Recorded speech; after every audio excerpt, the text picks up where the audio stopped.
So this is the question I have for you today.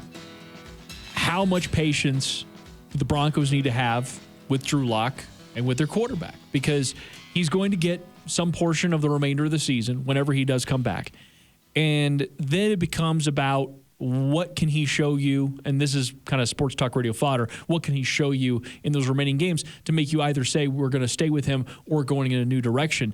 I kind of feel like, based on what we're seeing with Josh Allen as an example, that you need to do more than 1 year. This is more or less his rookie year. And I'm not trying to make excuses for him, but this is more or less his rookie year. He hasn't had a chance to put together a full even 16-game slate, even though he's a second-year player. Mm-hmm. And in that fact, not to make too many excuses, new system, very weird offseason with no preseason games, no OTAs, all of that. I don't feel like you can justifiably say you know everything you need to know about Drew Lock, regardless of what happens the remainder of this year.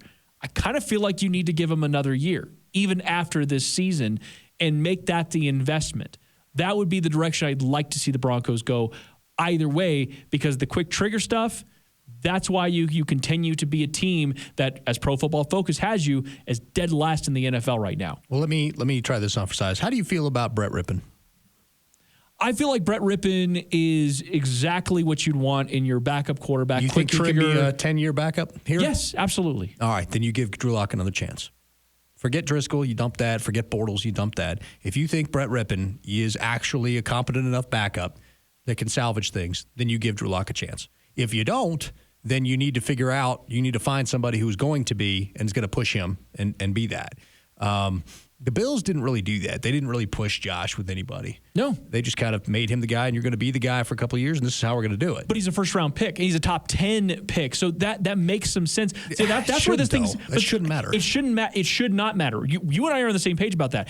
But it does, because the level of investment from an organizational standpoint is different. That's sunk cost fallacy. That's just the sunk cost fallacy. To me, the guy, you think a guy can be it or you don't. But Paxton Lynch would not have stayed here if he was a second-round pick. Some cost fallacy. They had a cost, and they desperately wanted to turn around, so they gave him extra opportunities. For me, with Drew Lock, the question isn't can he play. The guy can ball. Can he stay healthy? If he can stay healthy, then he's going to be the guy. You just throw him out there and let him run the last 8-9 games of the season. You'll be fine. You'll be able to see if he's the guy or not. See, this is one place that we do part ways on this path. I want to give Drew Lock another year. Like right now, I'm saying let's give Drew Lock another year, but I might want a better hedge than Brett Rypien. Yeah, well, that's what I was going to say. This is why I was asking that, is because if you want to give Drew Lock one more year and you aren't convinced after this season, then you do have to have a better hedge next year.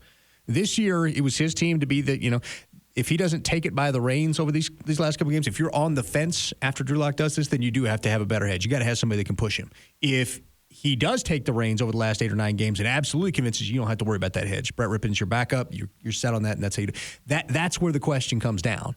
And you're going to be, like I said, you're going to be able to tell. You're going to get 8 or 9 games of Drew Lock. You're going to be able to tell. We had 5 already, and it looked pretty good. Then we got 1 this year, and you were kind of like, well, we didn't have our preseason, so it's difficult to tell.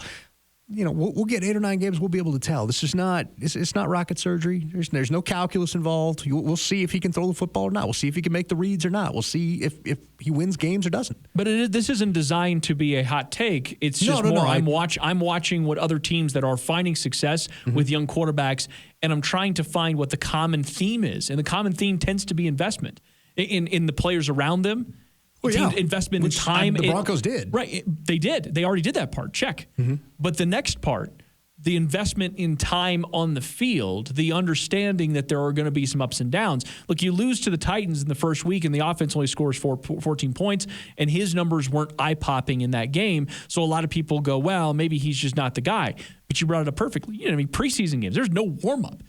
A lot of teams almost had to, in a de facto manner, use those first couple of games to get adjusted to the NFL. You have to get even just the calluses of getting in shape for NFL games, not to mention getting in rhythm. The other part of this is they're 1 4th and 1 shovel pass away from putting 21 points up, and it's not even a conversation. Now we're not even talking about how few points were scored. I mean, they were a literal yard away from that. So, I hate to try to pin everything on one thing. I try to look at the body of work as a whole, and he's a career 66% winning percentage as a quarterback, despite kind of not really having a great team or young team around him. I think he's going to be fine. The question for me is health. If he can stay consistently healthy, because he does have a bit of a thin frame. You know, he did hurt the wrist. He did hurt the shoulder.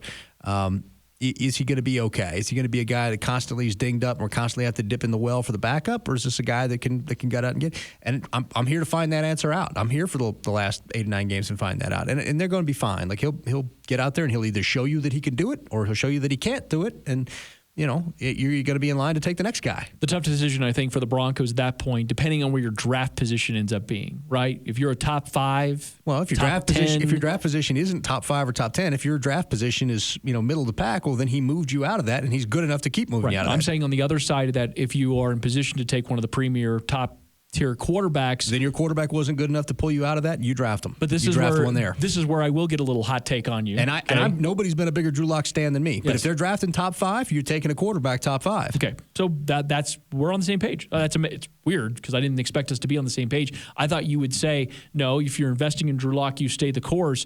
But this comes back to until you really have the guy, you have to continue to invest in the position. If it's me and we're top, we're drafting. We're drafting Trevor Lawrence or Justin Fields. If we feel like Fields or Lance are worth that, I haven't really done tape breakdowns on them yet, so I'm not 100% that those guys. I mean, just because they get talked about a lot doesn't necessarily mean they're worth that.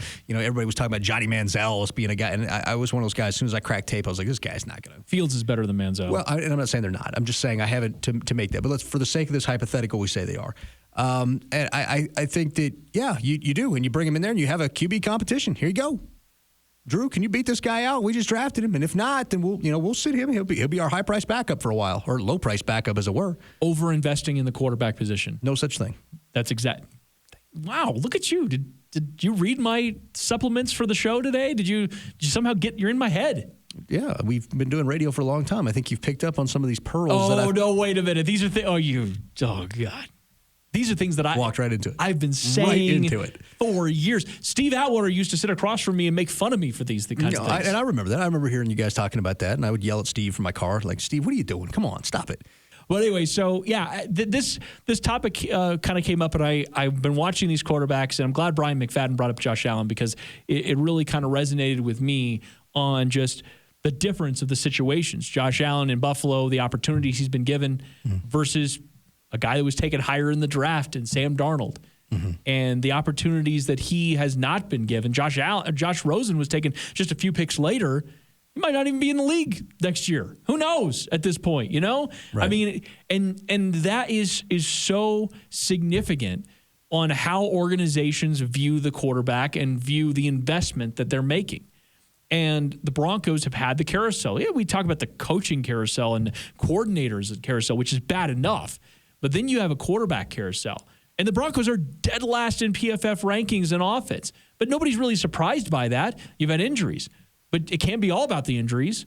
And even if you have what we consider kind of a middle-of-the-pack offensive coordinator, you should be middle of the pack. You could produce those kinds of numbers. You can produce those kinds of stats. Now, they're through 4 games.